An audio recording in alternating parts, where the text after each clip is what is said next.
तो देखते हैं, कहते हैं कि ईश्वर के द्वार जाने के लिए क्या संपत्ति की आवश्यकता है, धन की आवश्यकता है? तो उसमें है कि हाँ, संपत्ति की आवश्यकता है, परंतु वह संपत्ति चांदी, धन दौलत इत्यादि नहीं है। संपत्ति है 6 प्रकार की, वह साधन है 6 प्रकार के। कहते हैं सम, दम, उपरति, तितिक्षा, श्रद्धा और समाधान। अब देखते हैं इनका एक एक करके, आप ध्यान से इनको एकाग्रचित। आगे आगे और महत्वपूर्ण बातें हैं।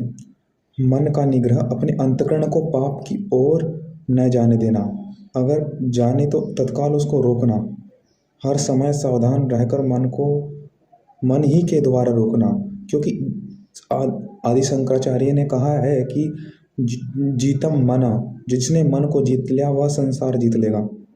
मनो ही है ना, अगर इंद्रिय को समन दमन करेगा, रोकेगा, तभी जो उसके पास सुख है उसकी उच्चतम भाव तक वह जा पाएगा, अंत ले पाएगा। जब तक वह इंद्रिय उसकी दुखी हैं और प्राप्त करना चाहे तो वह उच्च भाव में है ही नहीं।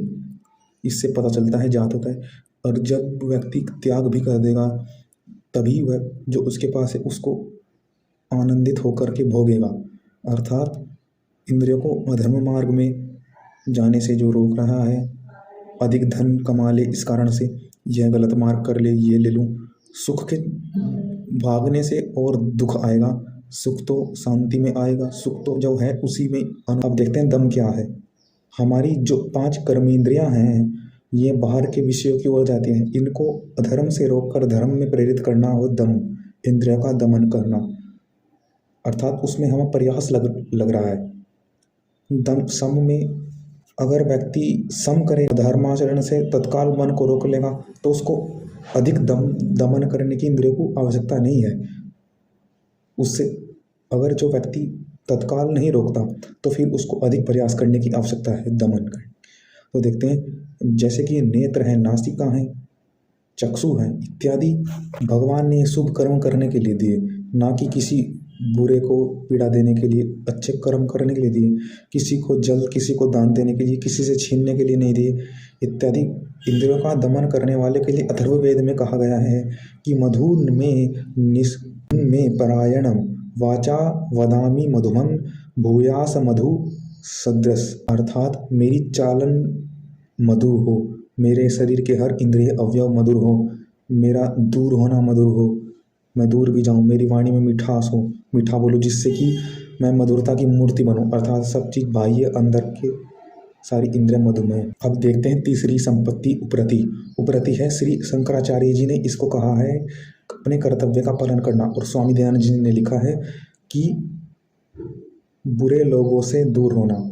दोनों विद्वानों की बात सही है, क्योंकि दुष्ट कर्म करने वाले पुरुषों से सदा दूर रहोगे तभी अपने कर्तव्यों का पालन कर पाओगे। तो इसलिए दुराचारी पाप कर्म करने वालों से यदि नहीं बचेगा तो आत्म तत्व की ओर जाना कठिन हो जाएगा। इस कुसंगति छोड़नी हो पड़ेगी, यदि नहीं इंद्रिय बाह्य विकारों को अपने अंदर स्थान नहीं देना, अर्थात अपनी इंद्रियों पर भी कंट्रोल। इंद्रियां स्वयं की दुश्मन न हो, स्वयं में अलाइनेशन करना है। अब देते हैं तितिक्षा, द्वंद्व सहन करना, गर्मी सर्दी इन दोनों को सहन करना तो शरीर की तितिक्षा है, और निंदा मान अपमान आदि सहन करना वो अंदर की तितिक्षा है, वह मानसिक तितिक्षा है। कई बार ऐसा देखा जाता है कि किसी व्यक्ति में सद्गुण उभरा तो व्यक्ति उसको नीचा दिखाना लगता, उससे कहे कि पागल हो गया, यह कायर है, रण क्षेत्र को छोड़ गया, कि ये पार्टी लेने का जुलूस निकालेगा, मुझे पाठ करने का उसको शौक चढ़ गया। जितने मुँह उतनी ही बातें सुनाई देने लगती है, परंतु सच्चा साधक न निंदा न स्तुति न मान न हानि की किसी की भी परवाह करता है। यदि नहीं अपितु दोषा आरोपण करने वाले की वह प्रशंसा इसलिए करता है क्योंकि उसे पता लगता है कि मेरे में किस गुण की कमी है, विकसित नहीं हुआ। वह अपने आप को, अपने अमृत तत्वों को खोजने लगता है कि और कितना अच्छाई आए मेरे में। अगर किसी व्यक्ति को किसी कारण दुख हो रहा है किसी की बातों से, अर्थात उसमें अभी और उत्साह नहीं है, वो प्रसन्न नहीं है। प्रसन्न क्यों नहीं? क्योंकि और अच्छा गुण नहीं है। तो अच्छे गुण लाओ, यही इसकी कसौटी है कि व्यक्ति प्रसन्न है तो अर्थात तितिक्षा है इसमें, प्रसन्न है तो अर्थात वह आगे बहुत बढ़ गया है। प्रसन्नता होगी तो आगे आप मन से मर्यादा में रहोगे, ना निंदा में अधिक दुखी होगे, ना किसी के प्रशंसा से अधिक खुश होगे। तो आप एक समान रहोगे, आप प्रसन्नता से रहोगे, निंदा से। एक कहा है कि निंदा हमारी जो करे, मित्र हमारा सो होए, साबुन ले गांठ की मन का मैल धोए। अर्थात जो गांठ वाला, जो गांठ जिसकी हम बात गांठ जैसे प्रतीत हो रही है, वो गांठ वाला साबुन भी मैल ही धोता है। तो इसलिए कहा गया है। अब स्वामी राम तीर्थ एमए को संसार से उपराम हो गया, तो उन्होंने व्यक्तियों ने उनको पग लगा, तो उन्होंने कहा कि इन्हीं बिगड़े दिमागों में भरे अमृत के लच्छे हैं, हम पागल ही अच्छे हैं, हम पागल ही रहने दो, क्योंकि इससे हमारे अमृत को खोजने का हमें प्रयास मिलता है। तो देखते हैं अब भरतरी जी का श्लोक महर्षि दयानंद ने दिया है। उस श्लोक में कहते हैं, निंदन्तु निति निपुणा यदि वा स्तवन्तु लक्ष्मी आए या जाए। कोई निंदा करे या नहीं करे, या आज मरना हो या कल मरे, युग युगांतर वा अथेव मरणमस्तु युगांतरे वा न्यायस्तु। परंतु धीर पुरुष न्याय के मार्ग को एक पद भी न देलते हैं, वे नहीं हिलते। जिसमें तितिक्षा नहीं, वह तो पग पग पर ठोकर खाएगा, अपने अधर्म मार्ग को चुन लेगा, क्योंकि ऐसे व्यक्ति उसको दास्ता में फंस जाएगा। ऐसे व्यक्तियों की दास में जो उसके सुख साधन के प्रति उसको सुख दे, तो वह उस अधर्म को पतित हो जाएगा। अब देखते हैं श्रद्धा क्या है। श्रद्धा भी संपत्ति है उस अटल विश्वास का जो पूरे अनुसंधान के बाद किसी भी तत्व पर किया जाता है। श्रद्धा हृदय सत्य पर विश्वास।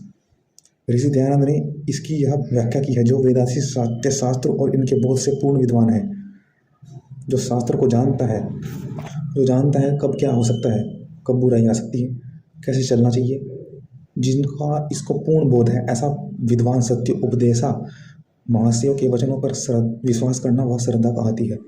सत्य उपदेश करता है जो। श्रद्धा की नैया बिना इस मार्ग की नदियाँ पार नहीं हो सकती। और कठोपनिषद में भी कहा है कि एक बार श्रद्धा कर ली तो फिर श्रद्धा से चल रहा है, उसमें तर्क वितर्क नहीं करना है, क्योंकि उससे हम गुण ग्रहण करते हैं। श्रद्धा से हम गुण ग्रहण करते हैं अपने गुरुजनों के, हम जिस भी तत्व को करते हैं उससे गुण ग्रहण करते हैं श्रद्धा से, वह ऐसे ही अनुरूप गुण हमें आने लगते हैं। हमारा सत्य का मार्ग, सत्य का लेवल बढ़ जाता है। तो वही कहा गया है कि वस्तु में जो गुण है उसी गुण को हम अनुसार भावना करना है, उस भावना से हम वह भाव लेने लगते हैं, अपने गुण विकसित होते हैं। तत्पश्चात उस श्रद्धा से हृदय, मन और मस्तिष्क भरपूर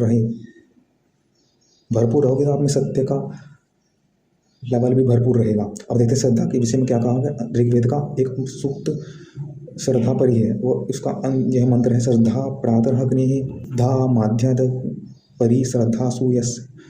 अर्थात हम प्रातःकाल श्रद्धा का आह्वान करते हैं, मध्य दिन सूर्य के अस्त समय में भी श्रद्धा का आह्वान करते हैं, मध्यकाल में भी, हर समय अपना हम सब कुछ श्रद्धा से युक्त हों। और अब देखते हैं दूसरे सूक्त।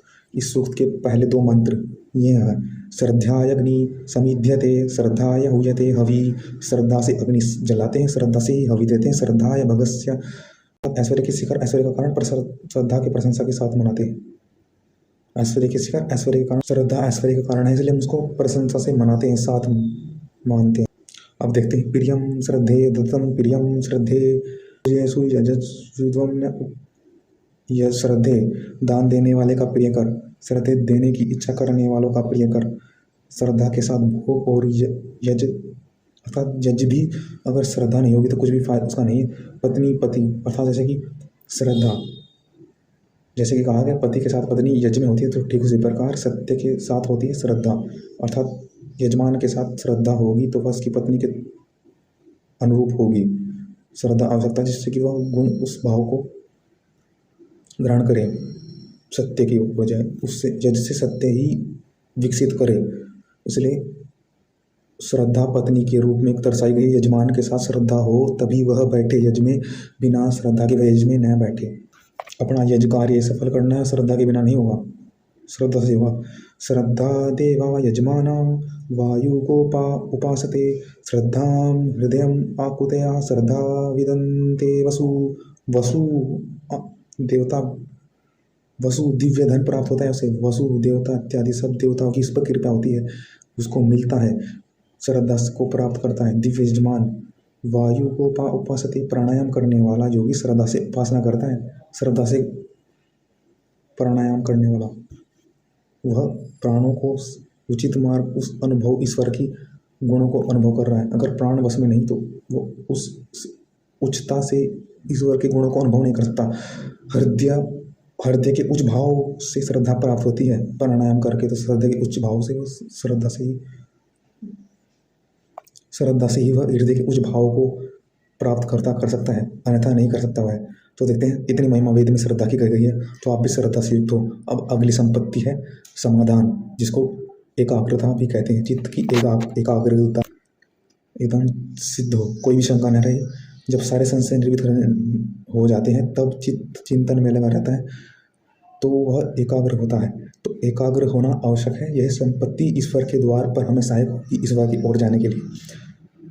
तो देखते हैं, चित्त का समाधान हो जाएगा, चित्त का समाधान हो जाता। जब तक उस ईश्वर के विषय में जानने लगते हैं तभी तो समाधान होगा। चित्त एकाग्र होगा अर्थात हम उसके विषय में जान रहे हैं, तभी और अधिक जानेंगे। एकाग्र करना होगा ईश्वर के विषय में और अधिक जानने के लिए। तो चित्त को एकाग्र करो, उसके विषय में जानो, तभी और हमारे संशय दूर होंगे और हमारी चिंता दूर होगी और हम सुखी होंगे और हम आनंदित। तो यही कि चित्त एकाग्र होगा जब सारी शंकाओं का समाधान होगा और हमारे सारे संशय निवृत्त हो जाएंगे। एक बार संशय उठते रहना और शंका ही के सागर में गोते रहे, चित्त को एकाग्र नहीं होने देते। ये सारी शंकाएं नाना प्रकार की कामनाओं से सामने आती है, तो कामनाएं दूर करें। कामनाएं क्योंकि हमें पता नहीं कि हमें क्या क्यों चाहिए। जब याद होगा कि हमें किस लिए क्या प्राप्त करना है, हमारे लिए क्या लक्ष्य है और क्यों कब कैसे प्राप्त होगा और क्यों क्या आवश्यक है जो हम प्राप्त करें, उस आवश्यक पर ही हम जाएंगे। उस आवश्यक के विषय में सोचेंगे तो हमारा सारी शंका निवृत्त होगी, फिर और हम सुखी होंगे और हम उसको प्राप्त करेंगे, ईश्वर के सुखों गुणों को। गुण नहीं है इसलिए दुखी हैं, गुण अपने गुण को जानेंगे, अपने गुणों को बढ़ाएंगे, आत्मगुण, तो सुखी होंगे। ईश्वर को जानो इन संपत्ति के द्वारा, यह संपत्ति काम आएगी।